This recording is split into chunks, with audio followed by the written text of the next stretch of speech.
سعرنا في الدنيا فوزنا في الأخرى بخاتجة الكبرى وفاتنة الزهراء سعرنا في الدنيا فوزنا في الأخرى بخاتجة الكبرى وفاتنة الزهراء بخاتجة الكبرى وفاتنة الزهراء. Para asatidz yang saya muliakan, segenap pengurus Dewan Kemakmuran Masjid yang senantiasa berupaya memakmurkan masjid yang sama-sama kita cintai ini, yang mudah-mudahan Allah akan senantiasa memberikan kemuliaan. Amin. Saudaraku kaum muslimin wal muslimat, ahinal kiram, saudara panut, juga para ustadz yang lain, siang hari ini alhamdulillah kita kembali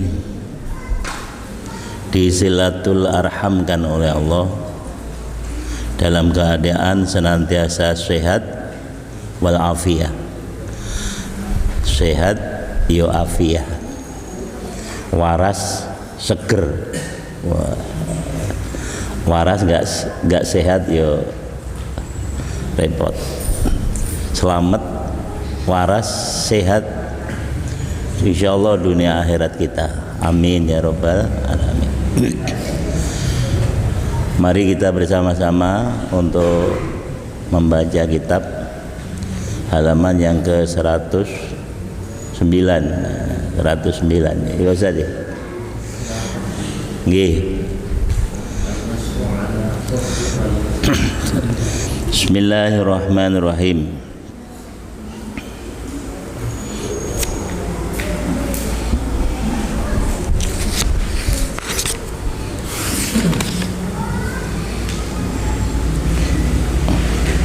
Seratus tujuh dong. 109. Oh nggih.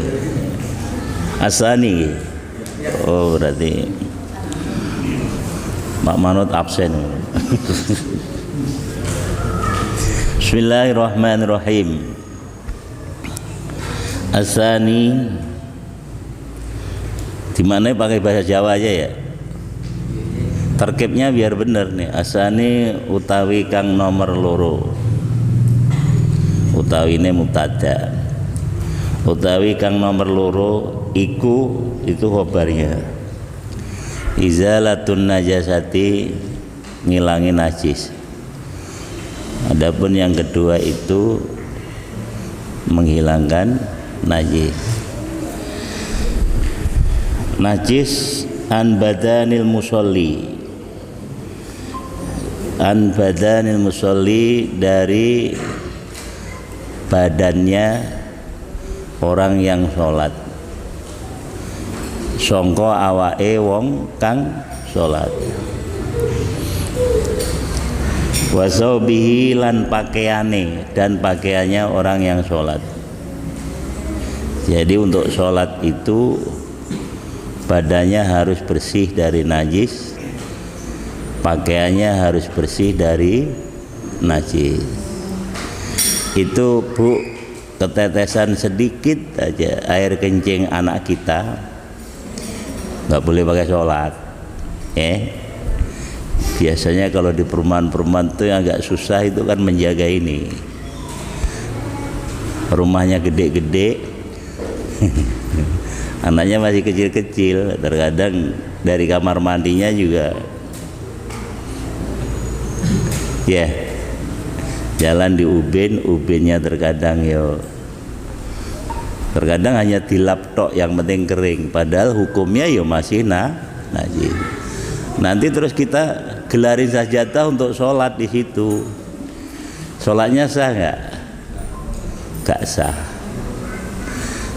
Makanya Bu, setiap rumah kita kalau bisa diusahakan ada ruangan khusus. Ruangan khusus. Lek wong Jawa bilang itu ada sentong, apa sentong ya? Kamar khusus yang untuk khusus boleh dimasukin hanya untuk sholat. Bikin Pak, harus bikin. Karena apa? Kalau nggak diupayakan seperti ini, nanti ibadah kita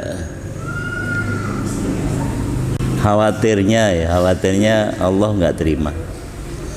Khawatirnya ibadah-ibadah kita ternyata nggak diterima oleh Allah. Karena apa? Karena badan kita terkena najis, pakaian kita juga terkena najis, tempat sholat kita juga terkena najis. Wasani, dan adapun yang nomor 2 itu tadhirul badani, nyuciake badan, membersihkan badan, mensucikan badan. Wasaubi, dan pakaian.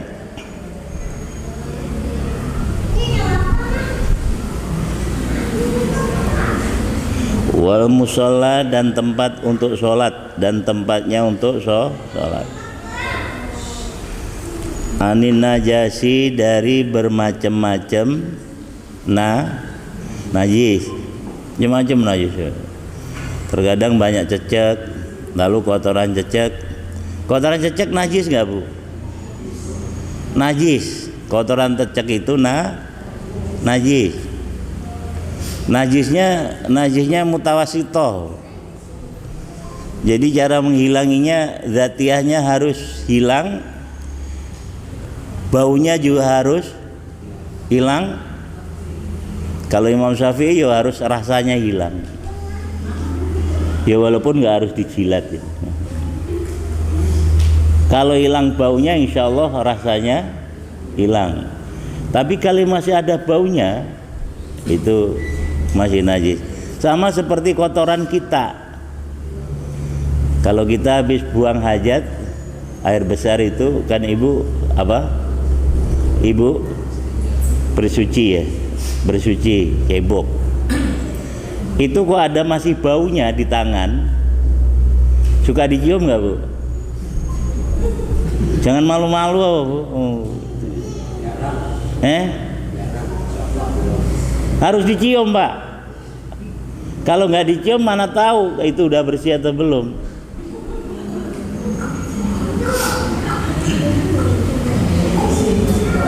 Lihat terus posisinya yang di dalam gini gimana? Kalau masih licin itu pasti masih najis itu.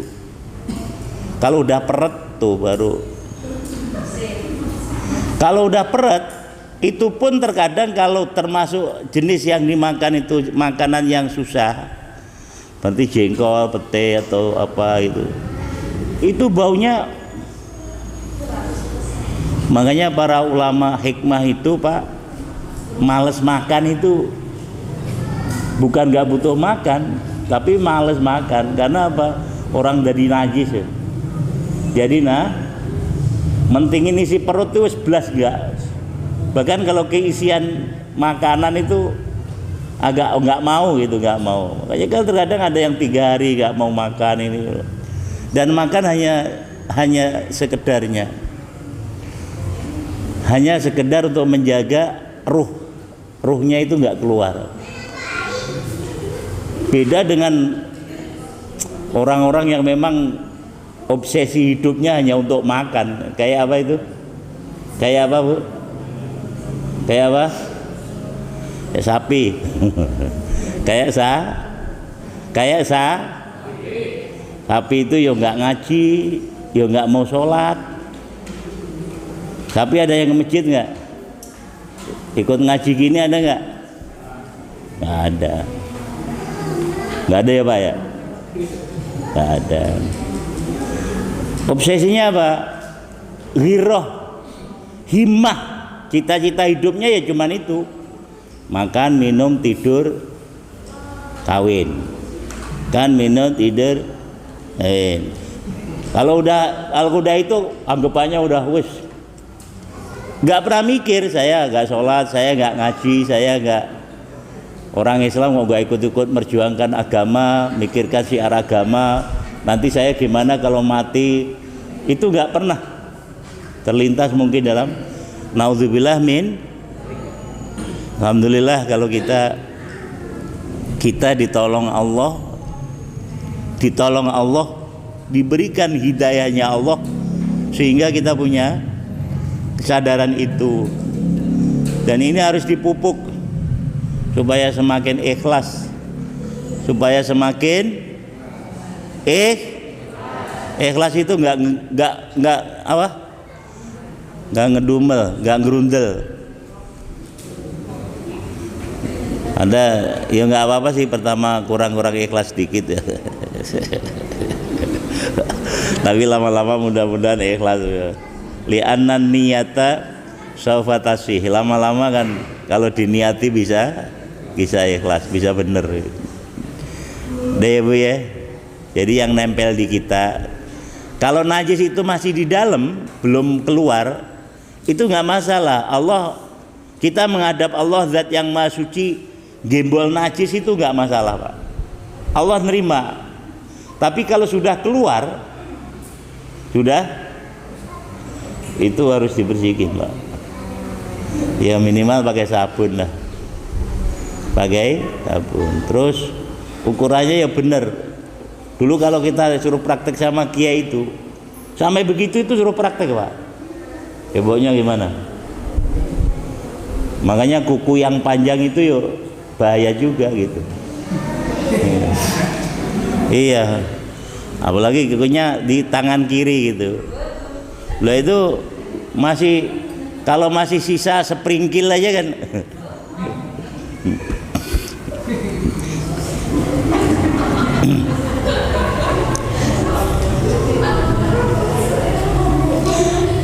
Kalau ibu-ibu suruh praktek itu ya gak mungkin mau, gak mungkin mau. Bapak-bapak juga gak mungkin mau. Tapi kalau santri dulu ya harus, kalau nggak lulus yo. Soalnya apa? Santri ini harus nantinya mengamalkan ilmu di tengah masyarakat. Kalau ngajarin ilmu keliru kan kiai ikut dosa Pak. Kiai ikut makanya diajarin benar gitu. Bahkan sampai caranya, kalau nggak ada air gimana caranya bersuci? Kalau pakai batu bagaimana? Ibu-ibu pernah nggak bersuci pakai batu? Belum. Suatu saat sampean tuh kalau nanti nggak ada air, loh,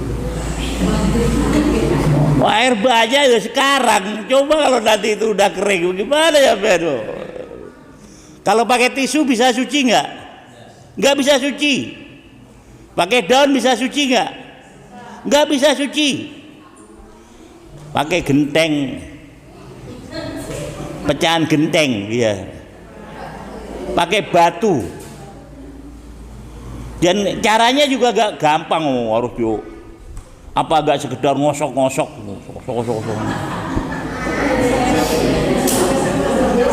Kalau laki-laki mending, kalau buang air kecil tuh agak gampangan. Nah, kalau perempuan kan repot Pak.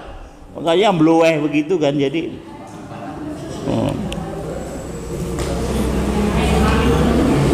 Kalau pakai tisu gak suci, pakai kain, dilap kain gak bisa suci.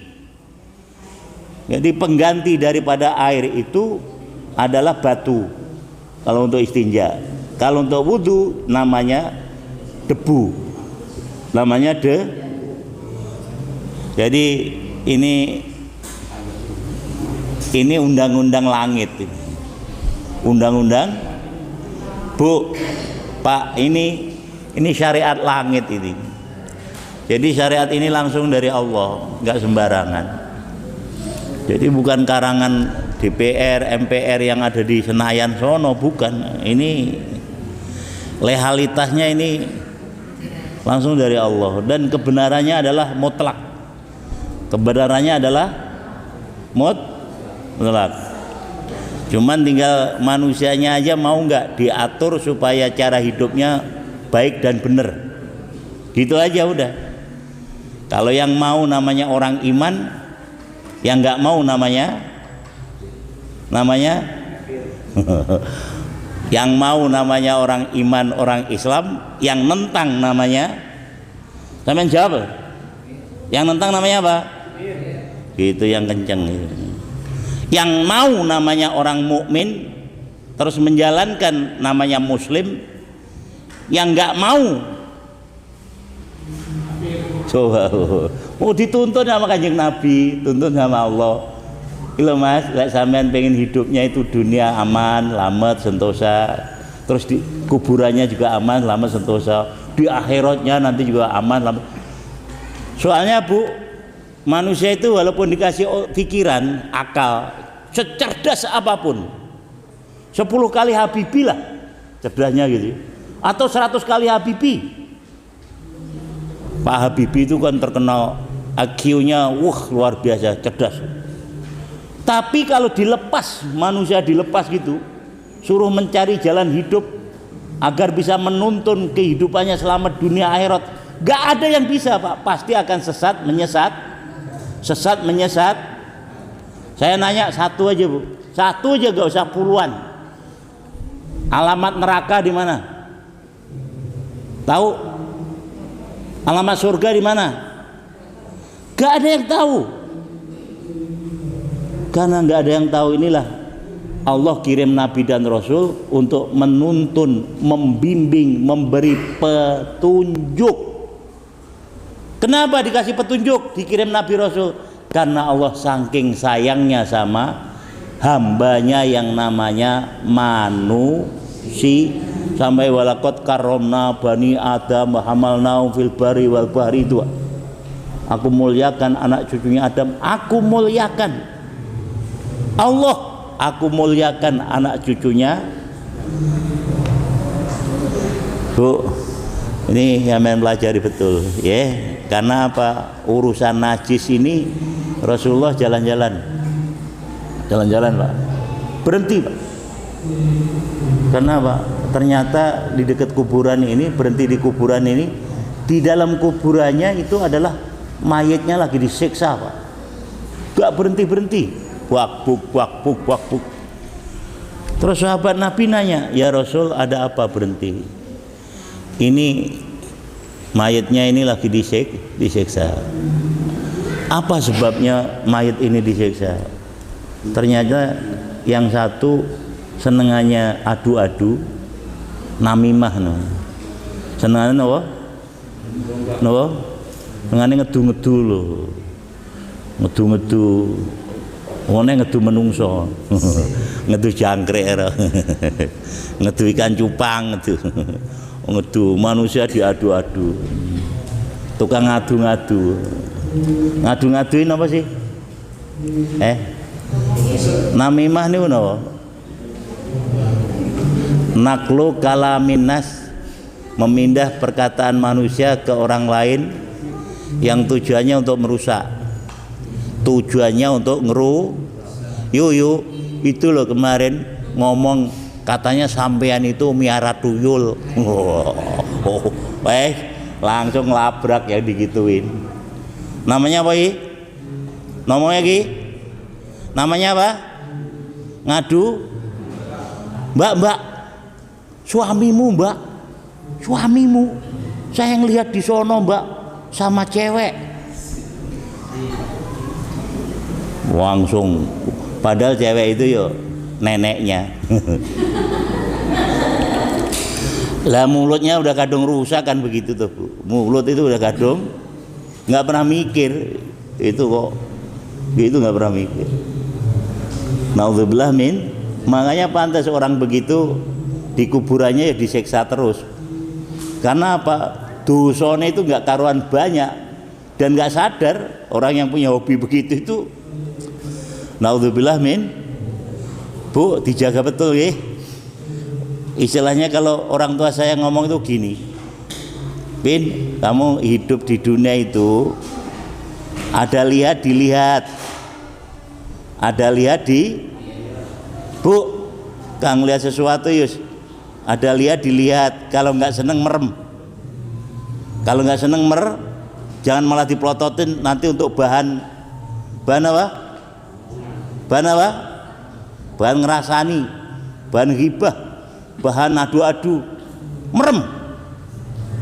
Apalagi kalau itu adalah menyangkut aibnya sesama orang Islam. Nah, yang kedua ditanya Rasul, yang kedua siapa ini? Orang ini kalau ngencing nggak pernah, kalau buang air nggak mau.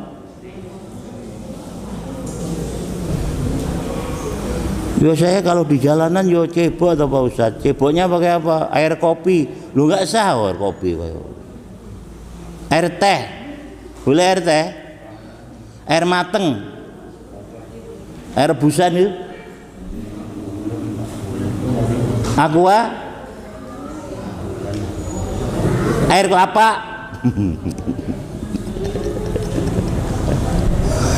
Jadi air pun yang diperbolehkan untuk suci, mensuci, dan namanya adalah tohirun mutohir, suci dan mensucikan. Itu Allah itu udah nuntun kita, mana ba'a minal ardi, mana zala minas sama, au naba'a minal ardi, fahuwa tohirun mutohir. Segala suatu air yang turun dari langit, keluar dari bumi, maka air itu suci, mensucikan. Yang turun dari langit air apa, Bu? Hujan. Atau dua, embun. Tiga, salju. Walaupun di Indonesia ini nggak ada ya, tapi mulai ada kemarin di Wonosobo itu ada air salju. Udah, air embun, air hujan, air salju. Salju ditampung lalu biar mencair, terus untuk mandi, untuk wudhu, untuk cebok, bisa suci mensucikan.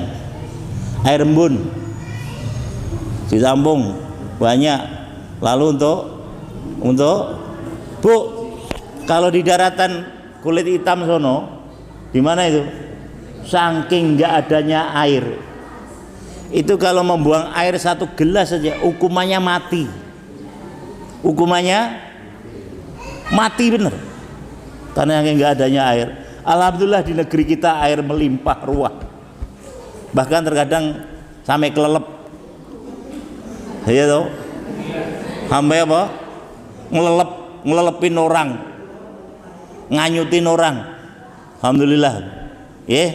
Dan alhamdulillah sampai saat ini air yang Allah ciptakan di negara kita masih tunduk dan taat sama sampean. Diminum mau, untuk mandi nurut, gitu, untuk cebok nurut, untuk nyuci. Suatu saat nanti tugasnya air selesai, nggak mau lagi untuk melayani karena apa? Sama Allah ditakdir, Pak, digaris. Air tugasmu sampai segini. Seperti halnya nyawanya sampean, nyawa kita itu. Sama Allah dibatasi, Pak, tugasnya, Pak. Nyawa kamu ada di badannya si Anu, si A, si B, si C.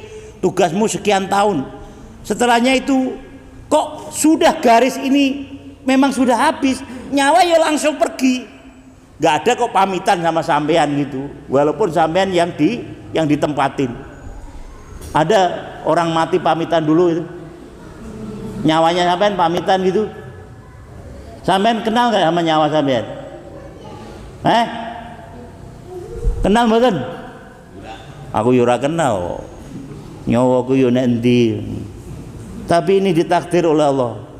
Mata juga gitu, matahari gitu, bumi juga gitu. Bahkan bumi ini nanti kalau takdirnya tugasnya selesai, nggak mau lagi diinjek manusia, Pak. Idza zilatil, bahkan isi kandungannya semuanya dimuntahkan.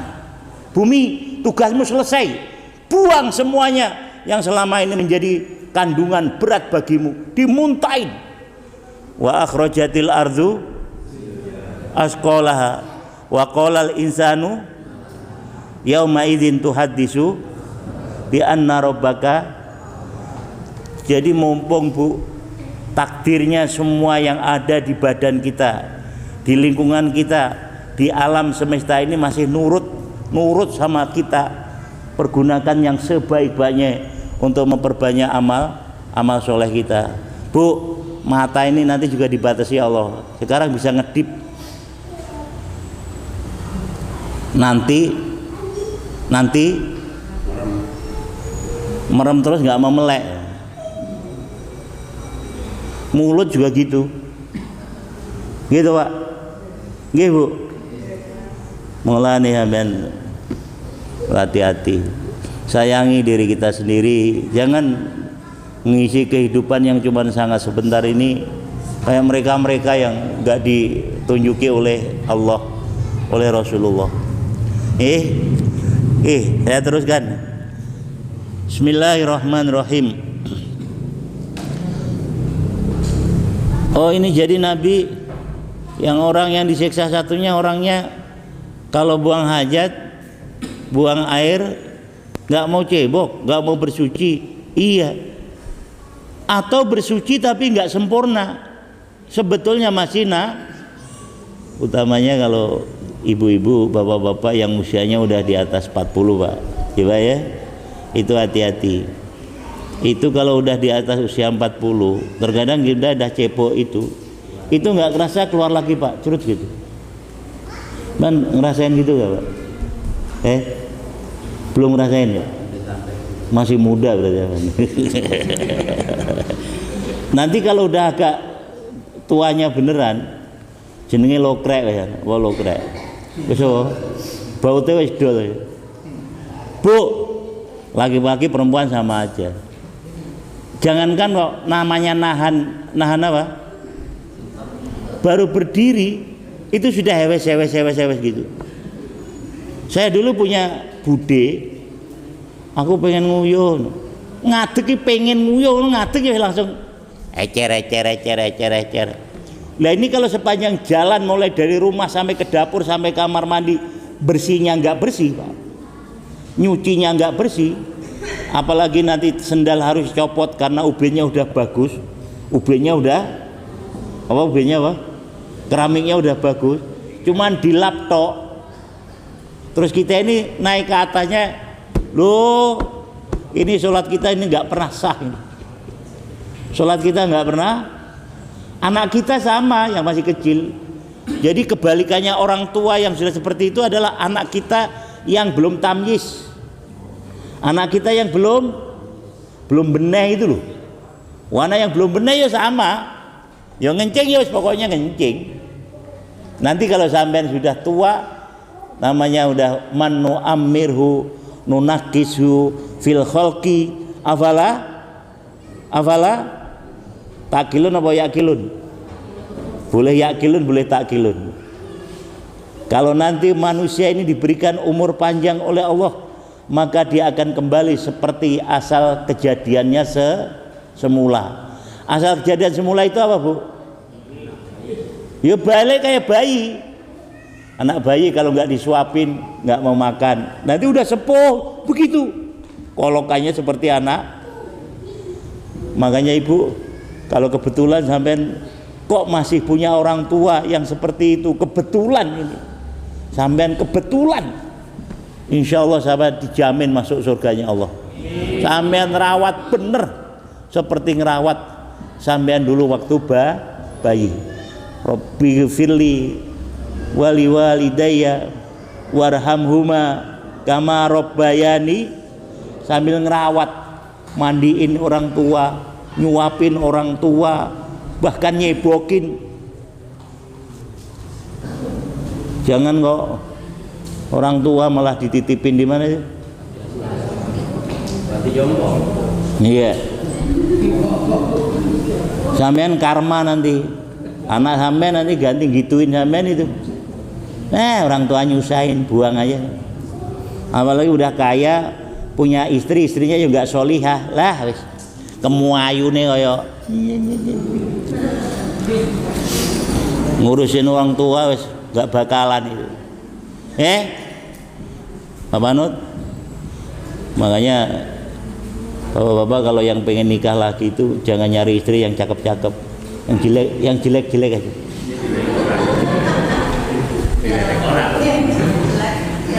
Kalau yang cakep-cakep itu nggak nidurin orang, Pak. Keluar ini kita curiga, baik. Tapi kalau yang jelek-jelek aman, itu. Keluar malam juga aman, setan nggak mau. Nggak mau nyenggol itu. Ya Bu ya, ibu-ibu juga gitu. Kalau nanti ditinggal mati suaminya pengen nikah lagi, nyari yang jelek-jelek aja, aman. Laki yang jelek-jelek itu nggak payu, apalagi udah jelek nggak punyaan duit.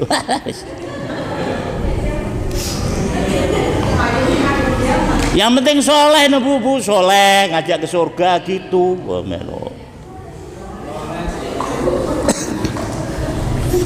Dia terusin gih. Bismillahirrahmanirrahim. Anin najasati, daripada berbagai macam najis. Al-ghalidhati, yang berat. Idza zadat, ketika lebih adanya najis itu, ala dirhamin, atas timbangan 1 dirham. Timbangan 1 dirham. Timbangan 1 dirham. Apanya? Waznan, timbangannya. Waznan, timbangannya. Fi kasyifiyah, dalam ketebalannya. Fi kasyifiyah, dalam ketebalannya. Jadi nanti ada istilah jenggot yang tebal, jenggot yang tipis, jenggot yang sedang, kumis yang tebal, kumis yang sedang, kumis yang, kalau kayak jenggotnya Pak Ustadz nih kriterianya jenggot tipis apa tebal nih? Ini kalau ibu-ibu seneng laki-laki yang berjenggot apa ya enggak? Bu? Hah? Ada ibu-ibu yang nggak seneng itu kalau laki-lakinya berjenggot, makanya suruh ngerok terus. Tapi ada yang malah seneng itu, jenggotnya suaminya suruh manjangin. Karena apa? Dia tahu keterangan hadis. Kalau orang Islam kok jenggotnya dipanjangin kayak Pak Panut itu malaikat gelantungan di situ. Makanya kalau malam sama istrinya dilus-lus ya. Niatnya yo ngelus-ngelus malaikat. Malaikat Panut ya. Kalau saya ya dulu saya panjangin, tapi karena udah agak bosen akhirnya pendekin. Tapi nanti kalau pengen panjang lagi ya dipanjangin lagi, Pak. Pengennya saya kalau udah manjangin tuh yang udah putih semua. Jadi nanti bisa ngaca buat kita. Oh, saya itu udah tua ya. Udah tua. Berarti harus hati-hati nih. Lah kriterianya jenggot yang tipis itu, Pak. Kalau kita berhadapan-hadapan gini, itu ngelihat dalamannya kulit yang ditutupi jenggot itu kelihatan. Kalau kelihatan maka kriterianya adalah itu jenggot yang tipis. Kalau basuh wudu, kalau air wudu itu wajib hukumnya masuk, Pak. Wajib hukumnya jadi kulit yang ada di bawahnya apa? Rambut, jenggot itu harus. Tapi perempuan ada yang jenggotan juga ya, Bu? Ada. Itu dulu ada kontes jenggot wanita itu di Amerika itu. Jenggotnya ya perempuan ya. Tapi anehnya laki-lakinya seneng itu. Tapi mungkin laki-lakinya ya ada agak punya kelainan kali itu. Jadi perempuan ini jenggotan, brewok. Itu sampai dilombain itu. Juaranya dulu dari mana itu? Dari Brazil apa? Wah, perempuan jenggotnya kayak. Lalu kalau kriterianya yang sedang, Pak, yang sedang itu kelihatannya jarang-jarang ya. Tapi kalau yang tebal al-kasyif itu nggak kelihatan sama sekali. Jadi kalau kita berhadapan wajah gitu, yang lihat kulitnya orang ini kulitnya orang yang ada di bawah rambut jenggot itu, nggak kelihatan sama sekali. Nah itu hukumnya nggak wajib, cuman disunatkan menyelah-nyelahi itu kalau wudhu atau mandi. Kalau wudhu atau menyelah-nyelahi itu gimana Pak?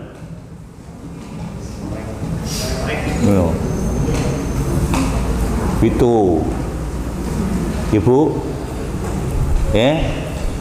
tapi kalau jenggot bawah harus dicukur, harus nggak boleh dipajangin Pak ya, nggak boleh gondrong, nggak boleh. Nanti itu bahaya itu. Di saat mandi atau kita ini dalam keadaan hadas besar, nanti agak ribet benar itu. Itulah sebabnya ada sunnah yang disunahkan, keharusan untuk mencukur, memotong. Tiap hari apa itu? Hari Senin sama Jumat. Ya Kamis juga apa-apa ya sunat.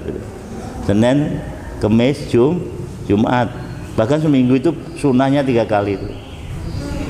Jadi biar bersih itu. Biar bersih. Dia ya terusin ya Pak. Wa masatu fima iha. Dan menjalankan sesuatu yang mencair atasnya. Waya adapun al-masaha itu al-baulu, air kencing. Walau min shahirin, walaupun datangnya dari anak kecil, walaupun datangnya dari anak lam yat'am, yang belum mengkonsumsi makanan, yang belum mengkonsumsi makanan. Tapi kalau keterangan ini Pak tidak dirinci ini termasuk hadas yang mukhaffafah atau mutawasithah. Tapi kalau di keterangan fikih Imam Syafi'i itu dirinci. Jadi kategorinya air kencing yang masuk ke kategori najis mutawasithah itu kalau anak masih kecil belum mengkonsumsi, dereng dahal, belum makan makanan kecuali ASI, maka air kencingnya namanya najisnya mukhaffafah. Najis manane napa? Ringan. Kategori najis ringan. Tapi kalau yang kencing anak laki-laki. Tapi kalau yang kencingnya anak perempuan, beda nih laki-laki sama perempuan. Kenapa?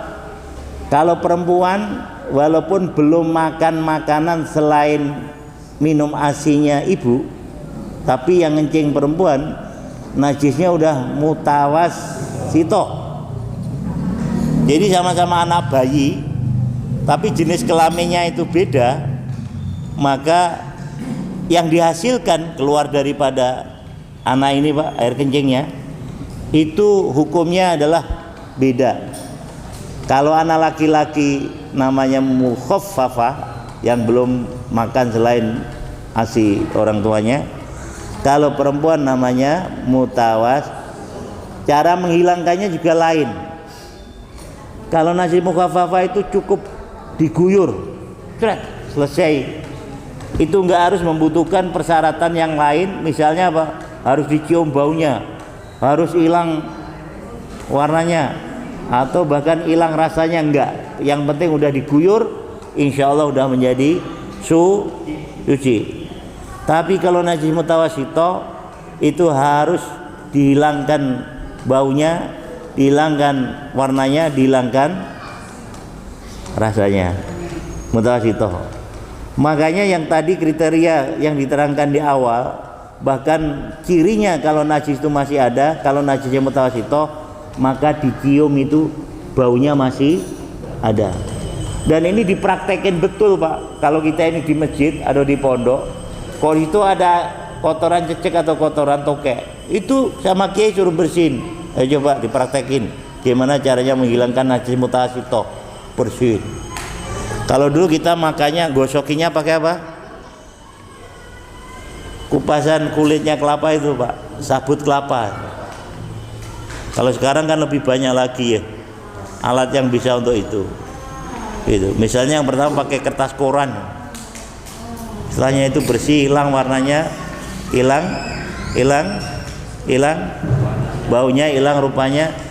Sunnahnya yang terakhir diguyur air, Cuman kalau posisinya adalah di dalam, lah ini kan harus guyur semua jadinya Pak. Makanya belajar ilmu fikih itu adalah butuh referensi yang enggak hanya satu kitab. Kenapa? Nanti pada akhirnya kita harus mencari rujukan daripada referensi kitab itu yang nanti ada yang meringankan, ada yang memberatkan. Semakin alim mempelajari ilmu fikih ini, maka nantinya akan semakin dipermudah oleh pelaksanaan ajaran agamanya sendiri, agama kita. Contoh Bu, asalnya orang yang memang di situ itu nggak punya wudhu, bahkan juga nggak menjalankan tayamum, karena memang alat tayamumnya juga nggak ketemu, maka tetap diharuskan menjalankan sholat 5 waktu sekalipun dalam kondisi najis, dalam kondisi tidak mempunyai wudhu. Alasannya apa Pak? Ada referensi dari ulama, alasannya adalah untuk lihurmatil waktu, menghormati waktu. Jadi begitu masuk waktu, nyari-nyari air nggak ada, air itu yang untuk pengganti air juga nggak ada, maka diperbolehkan langsung menjalankan sholat dalam keadaan tanpa wudhu, bahkan pakaiannya pun kotor. Tujuannya adalah semata-mata untuk menghormat waktu. Nanti bagaimana kalau kita sudah nyampe di tempat yang normal? Yang normal ya Pak, itu misalnya sudah nyampe rumah, lalu kita bisa ganti pakaian yang bersih dan ada air wudhu, iya Pak ya, itu sholat yang kita kerjakan dalam kondisi kotor dan tanpa wudhu, maka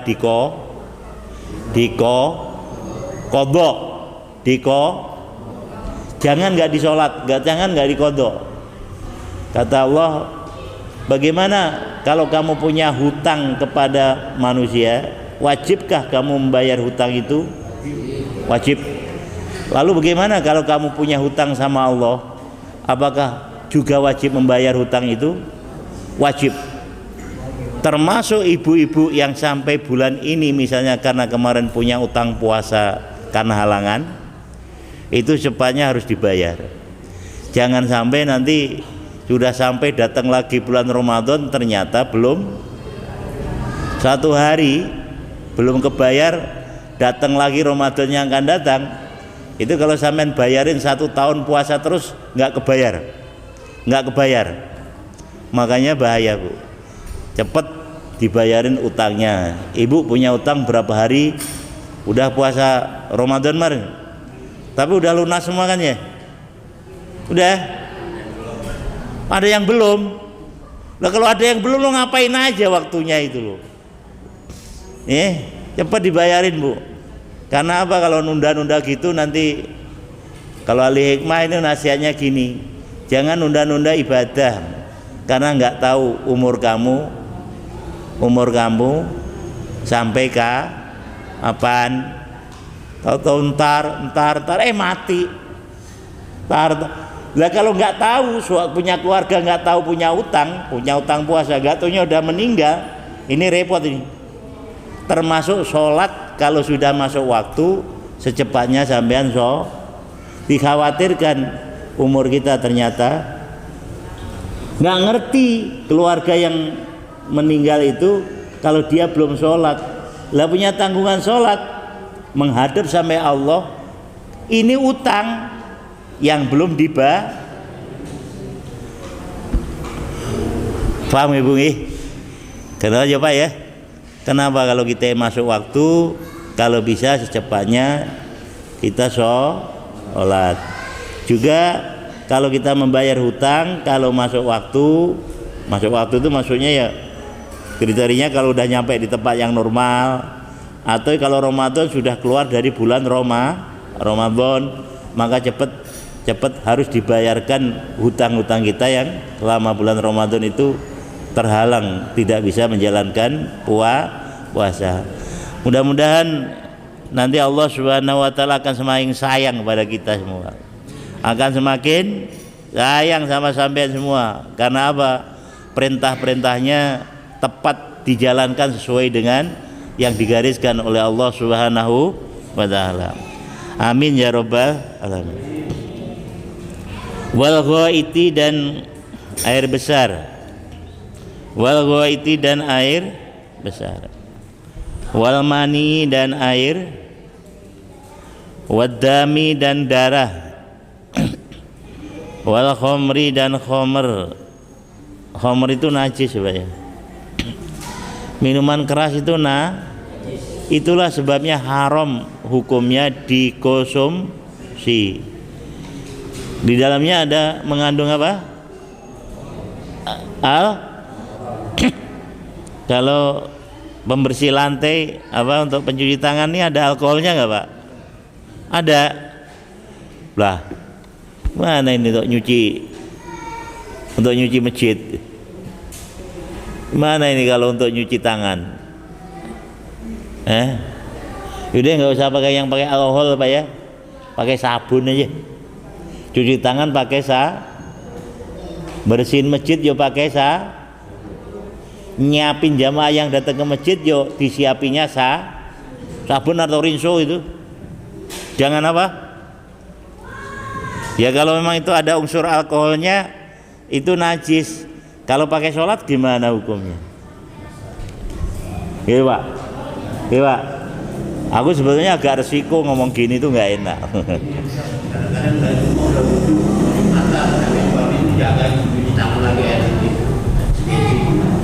Lah ya kalau memang ada alkoholnya ya jangan mau. Nggak mau ini alkohol najis. Baru tegas Pak. Tapi kalau saya nggak pernah itu digituin. Mana aku itu ke Batam Pak. Wah yuk ribetnya kalau kita ini naik pesawat wis ngeselin. Kayak gak merdeka Pak Indonesia. Jadi ribet pokoknya. Kita ini udah bawa rapid test gitu ya ke sono ini. Itu harus di bandara itu validasi Pak. Harus dapat stempel ulang. Kalau dapat stempel ulang nggak boleh masuk. Ya udah ini dari rapid loh. Lah apa bedanya loh? Lah sekarang saya bilang situ itu dokter masa nggak percaya sama dokter gimana sih? Lah ini apa bedanya dokter saya sama dokter yang di sini? Anu Pak, ini harus validasi lagi stempel. Mana jauhnya jalan itu, ya. Kita udah sampai di blok E, ini ada di blok. Wes ngeselin Pak. Baliknya sini akhirnya saya udah nggak mau begini lagi lah. Hubungin kepala bandara aja. Hubungin kepala bandaranya Batam itu Pak Sarimin orang Jogja itu. Akhirnya yuk ternyata kalau kita ini kenal sama orang gitu itu yuk nggak usah diperiksa Pak. Bawaan kita juga diperiksa.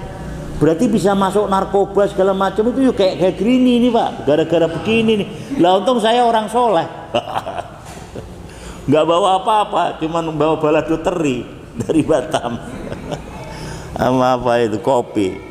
Lah ini kan bisa masuk ternyata ya begini. Ada Pak Sarimin tuh orang mualaf orang Jogja itu, jadi kepala bandara di Batam. Pak Sarimin nih, iya, siap. Itu dijemput di bawah itu langsung naik aja gitu Pak, nggak lewati perlu. Oh, berarti barang-barang selundupan yang masuk itu ya gara-gara.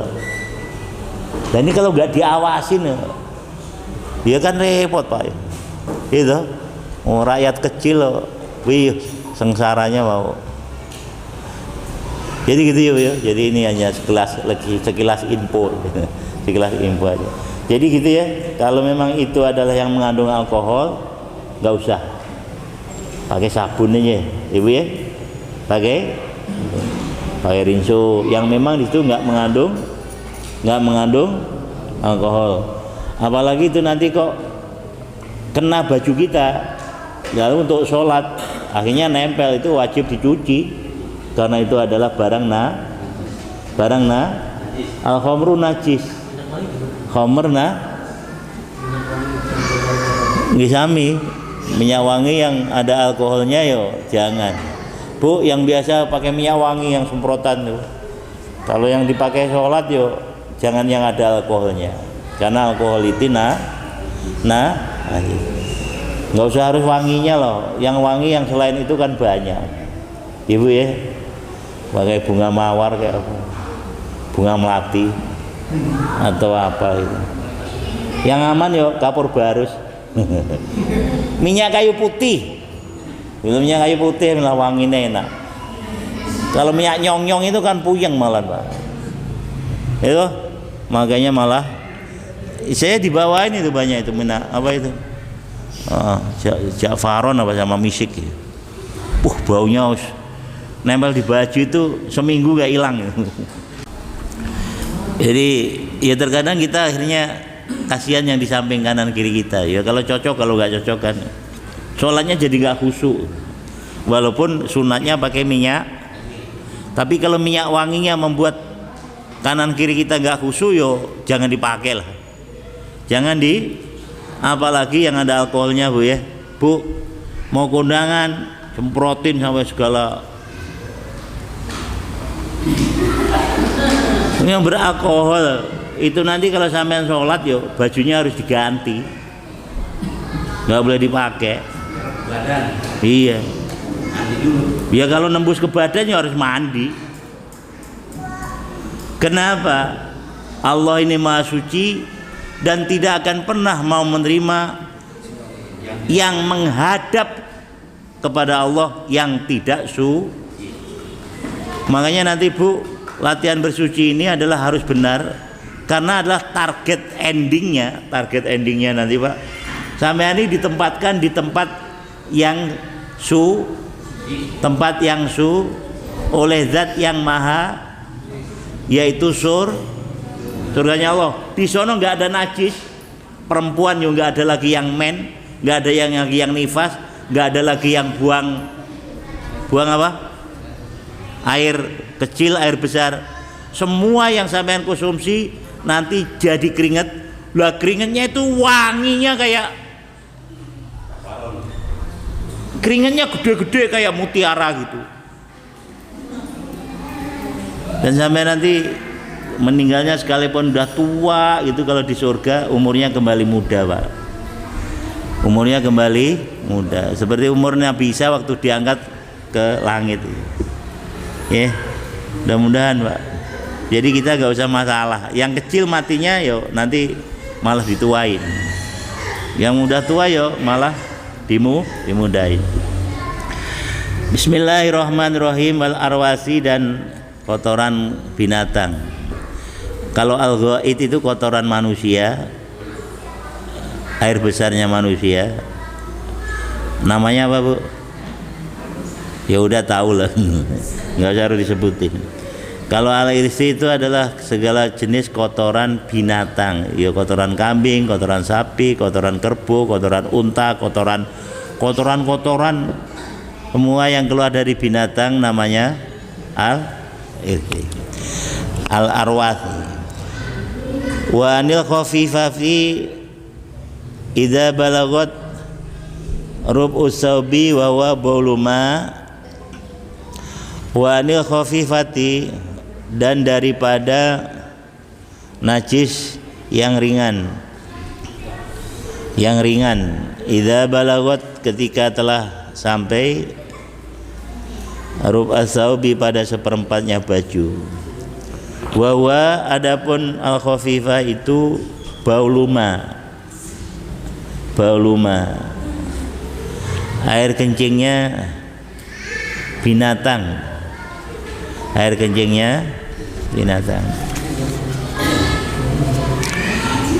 Yuk, kalau yang bisa dimakan lahmuhu, dagingnya. Jadi kalau kencingnya binatang yang memang dagingnya halal dimakan, atau kotorannya binatang yang dagingnya halal dimakan, maka najisnya adalah, maksudnya kategori najis mukhafafah kalau di sini, Pak. Kalau di Imam Syafi'i najisnya mutawasito.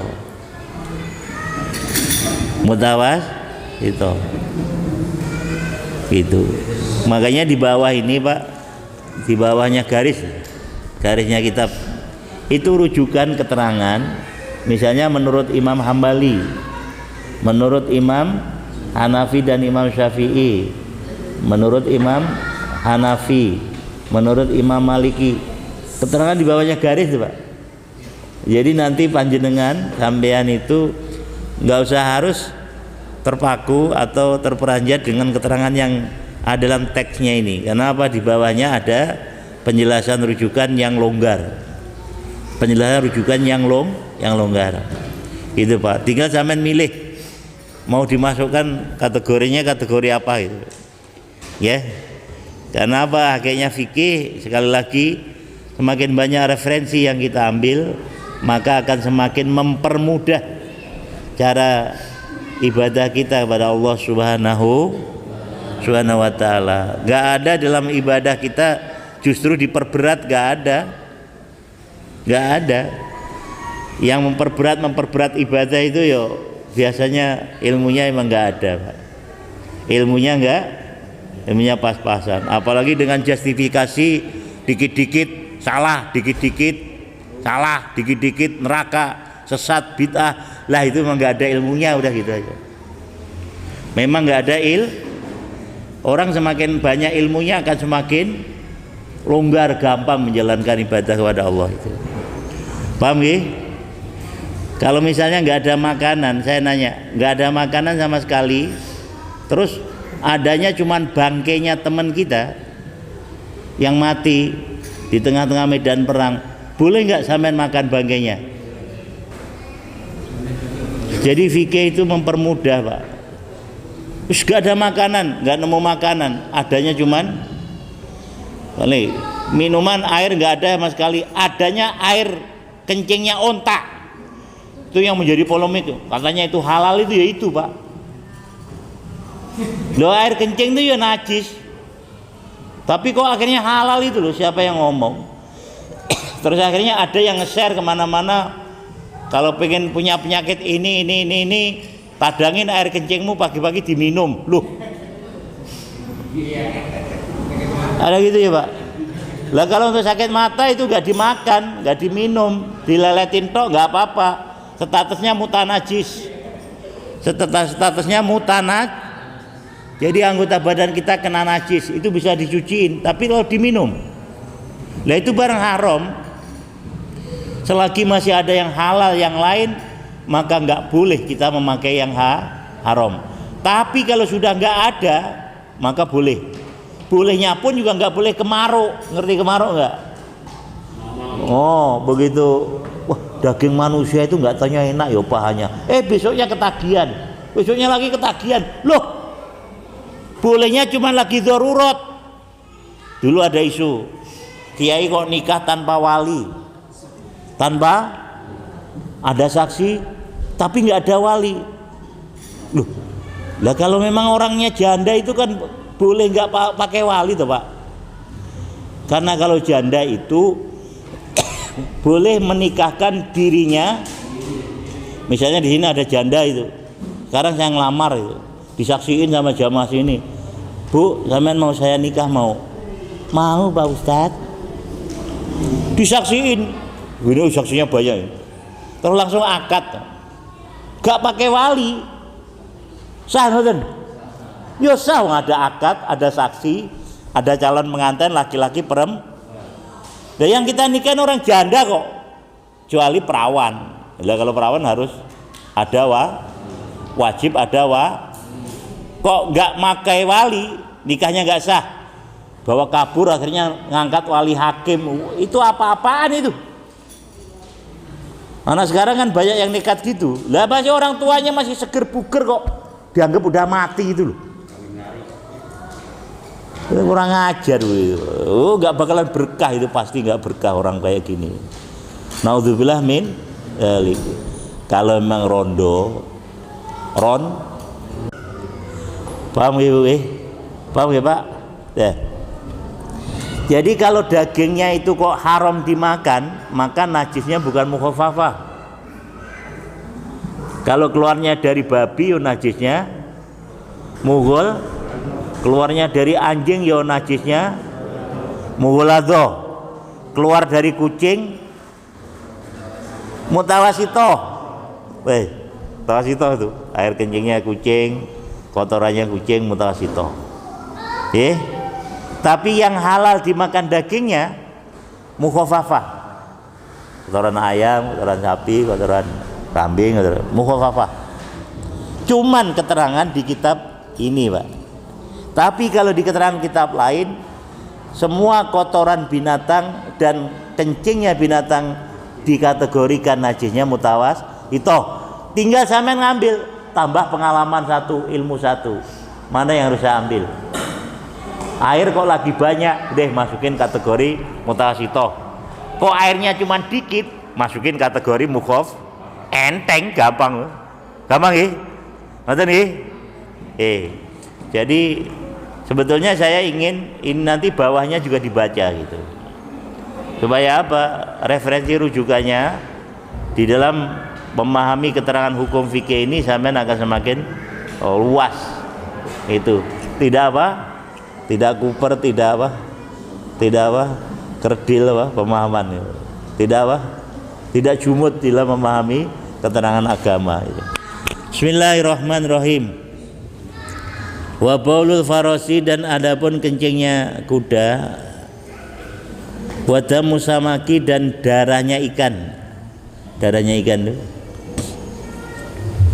Walu'abul bugli, dan ilernya bigol. Bigol itu binatang yang gedenya di bawah unta, di atas himar. Jadi bigol. Namanya wal himari, dan himar. Himar itu apa? Jerapah. Yang blondeng-blondeng. Napa nih? Nggih kuda napa? Kuda zebra.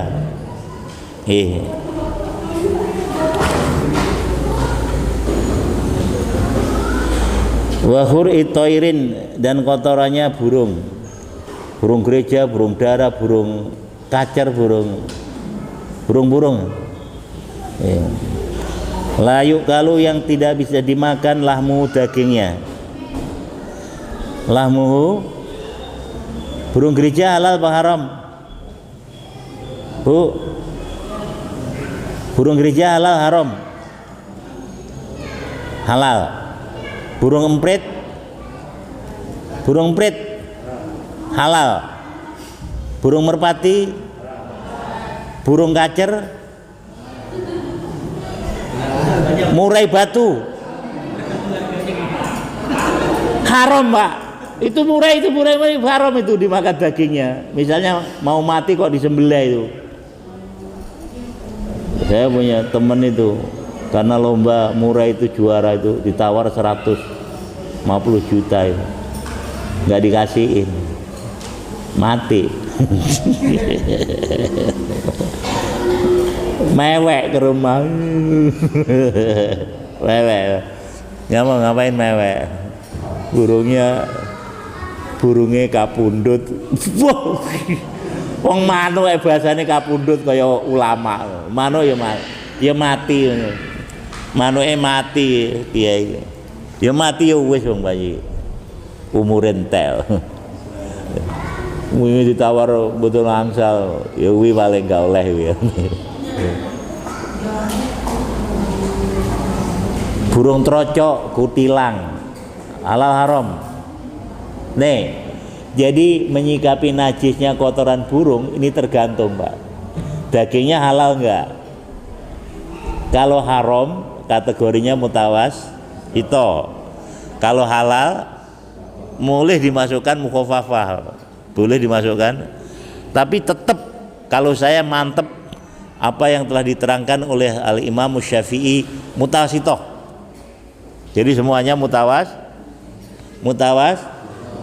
Karena apa? Ihtiyatul hukmi, kehati-hatian di dalam menyikapi hukum. Nanti cara membersihkannya pun ala cara membersihkan kalau membersihkan najis mutawas itu. Itu kalau sampai miara burung, ya, itu jangan sampai kok kejatuhan kotoran burung itu ke baju gitu ya, cuman diginiin doang, terus ya pakai sholat. Saya ngelihat banyak yang gitu, Pak. Terkadang di ubin di depan itu burung jala, burung apa itu kan jorok. Kalau burung jala cerat gitu. Akhirnya kotornya pada itu najisnya mutasitoh. Jadi kalau keinjek kaki kita, lalu kita ini masuk ke dalam rumah, itu rata jadinya najis. Serumah itu jadinya najis.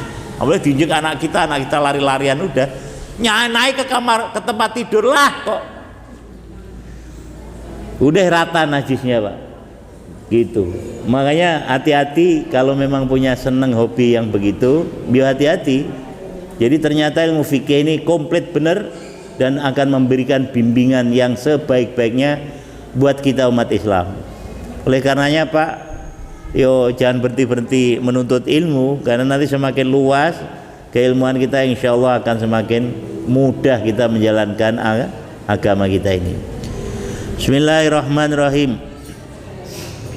Wa makhrutorin, dan adapun kotorannya burung, yuk kalau yang dimakan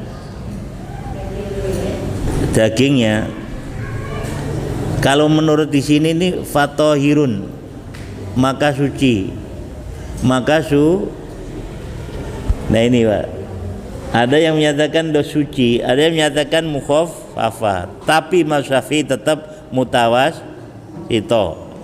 Illa dujaja, kecuali kotorannya ayam jago, kecuali kotorannya ayam.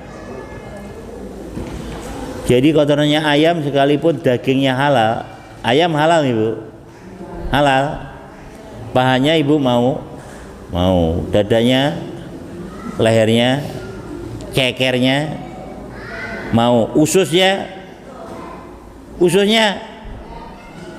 amlanya, hatinya, bulunya. Lah kalau di kampung itu bulunya ya orang-orang mau, Pak, dijual, Pak, gitu. Jual. Bulunya, kotorannya juga iya dijual. Bahkan itu biasanya adalah atasnya ayam, bawahnya kolam ikan, empang. Jadi nanti langsung dikonsumsi oleh. Lah ini kalau kotoran ayam ini adalah masuk kategorinya, kalau di kitab ini adalah masuk kategorinya apa, Bu? Mukhafafah. Tapi saya tekankan tetap mutawasitoh. Misalnya kalau memang nanti dalam kondisi yang nggak normal, misalnya apa, airnya nggak ada, ya Pak ya, yang penting zatiahnya dibuang, terus sampai siram aja pakai air, berarti ngikutnya adalah mukhafafah, jadinya udah suci.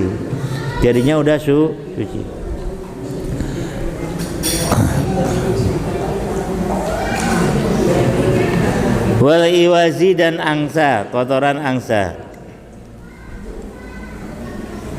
Wal buti, dan bebek. Fa inna qur'aha, maka sesungguhnya kotoran al-irzi wal buti itu ghalidun, berat. Kalau kotoran bebek sama kotoran angsa itu adalah masuknya najisnya najis yang berat, berarti kategorinya itu mutawasito. Karena apa? Berdasarkan daripada keterangan yang diberikan oleh pengarang kitab ini adalah timbangannya, Pak. Kalau timbangannya ada 1 dirham kotoran itu, maka masuknya adalah najis yang berat. Kok timbangannya kotoran nggak ada 1 dirham, maka masuknya adalah kotoran ringan. Jadi bukan tinjauannya dari zatiahnya najis itu adalah dari apa gitu kan, tapi timbangan ringan dan beratnya. Nah, ini insya Allah nanti mudah-mudahan kita semuanya Ibu ya akan lebih semangat untuk mempelajari. Tolong kalau punya kitab-kitab fikih itu referensinya sampai baca. Nanti juga akan sangat bermanfaat, bisa didiskusikan di sini. Ya. Nah, sekarang kalau ada tanya jawab silahkan. Assalamualaikum warahmatullahi wabarakatuh.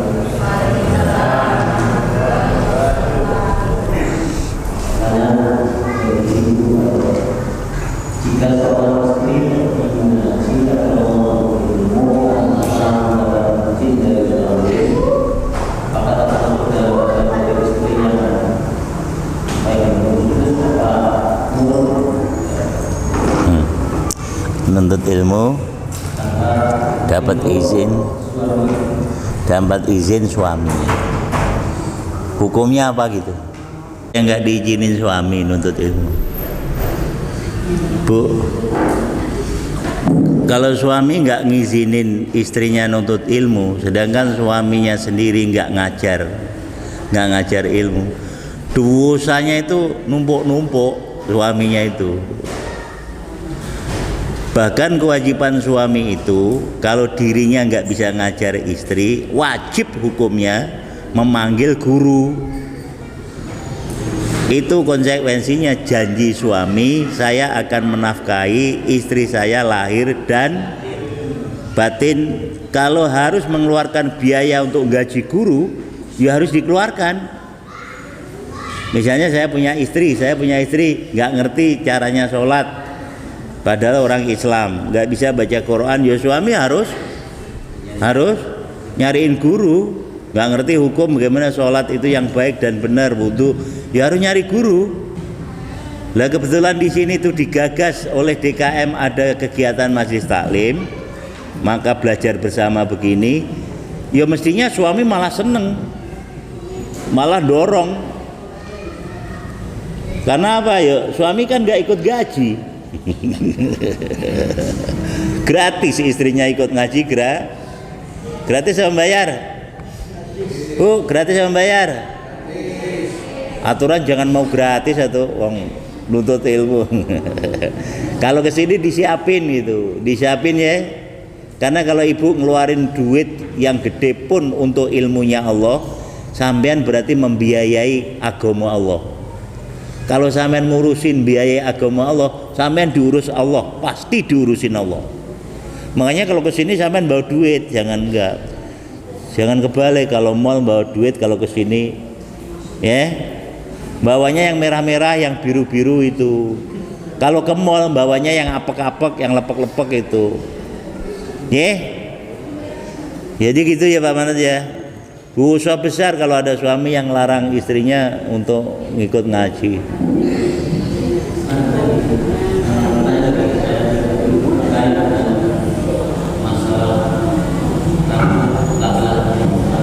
Apa Pak? Rambut?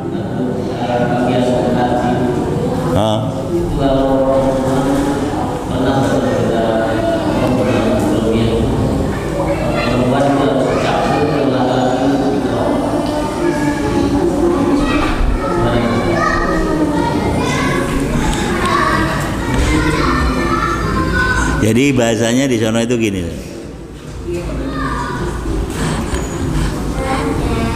Kalau bulu ketek itu dicabut, kalau kumis itu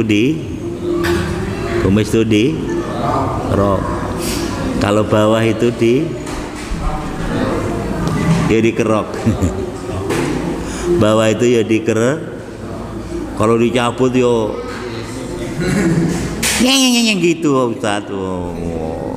Kalau ini harus dicabutin. Nah ini kerok. Bu, ibu panut mana?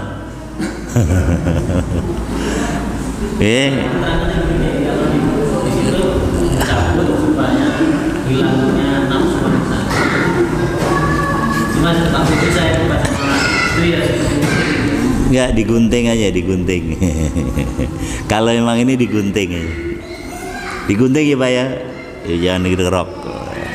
Digunting ya. Intinya adalah ya sebetulnya gini Pak. Kalau filosofinya adalah menghilangkan nafsu wanita, nafsu keduniaan wanita.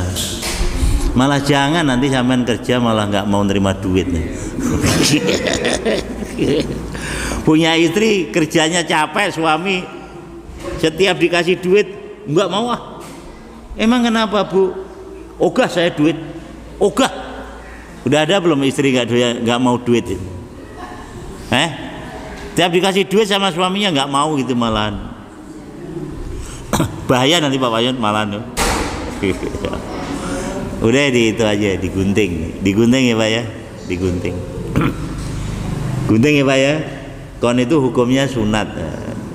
Jadi kalau sunat itu ya pelaksanaannya yang penting berhasil. Berhasil ya Pak. Udah. Iya. Apabila seseorang meninggal dunia, Iya. di bulan Ramadan, misalkan Ramadan, apakah orang tersebut itu wajib zakat atau tidak? Fitrah. Ya, Zakat fitrah apa itu? Apa zakat mal?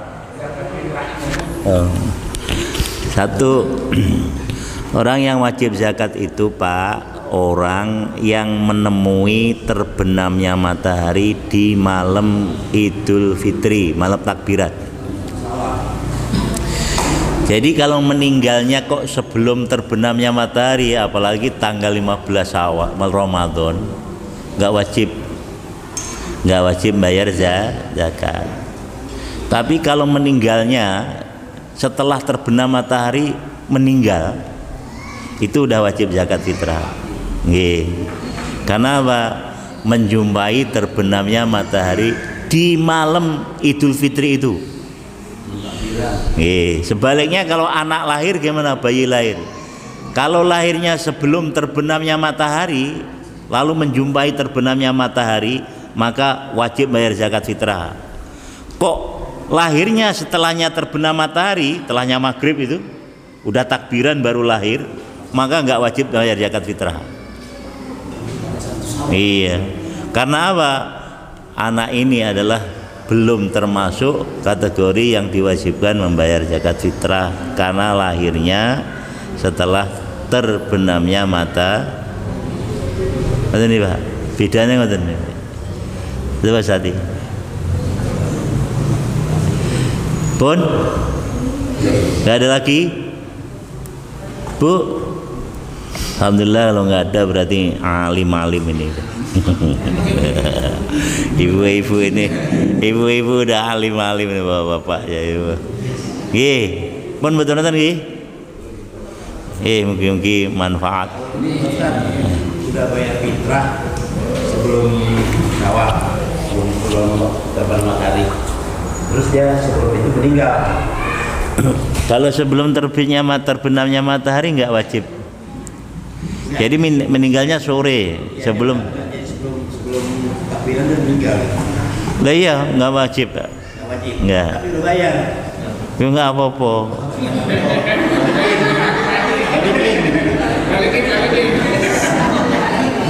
Masa harus diminta lagi, wo?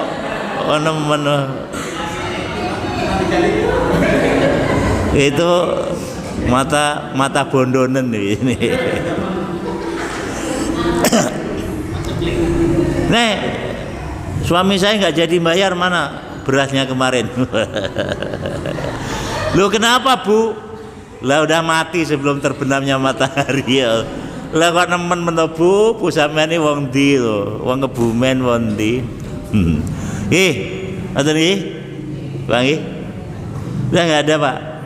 Pun nggih. Mudah-mudahan manfaat untuk kita semua. Kita bisa mengamalkan. Dan semakin semangat Pak nuntut ilmu nggih. Orang yang miskin itu orang yang enggak punya ilmu. Orang yang enggak punya ilmu. Hakikatnya fakir itu orang yang enggak mau nuntut ilmu. Jadi itu miskin beneran. Tapi kalau nggak punya duit yang banyak, nggak punya mobil yang mewah itu bukan miskin beneran. Kalau nggak mau nuntut ilmu, ya itu loh orang fakir beneran, orang miskin beneran. Nauzubillah min dzalik. Wallahul muwaffiq ila aqwamit thoriq. Assalamualaikum warahmatullahi wabarakatuh.